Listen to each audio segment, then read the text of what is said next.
Hello everyone, today we are going to learn basic BricsCAD tutorials how to add viewports.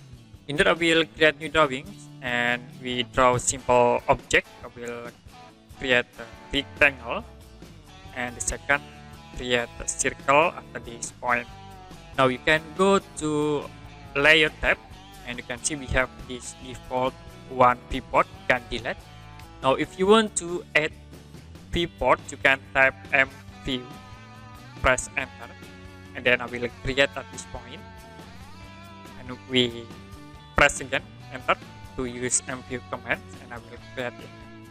So that's it, how to add viewport. To edit, you can double click and you can move on this rectangle object, this, and in this viewport I will center this circle object. Okay, that's it for basic BricsCAD tutorials how to add viewports. And if you have any question about this tutorial, you can comment below this video.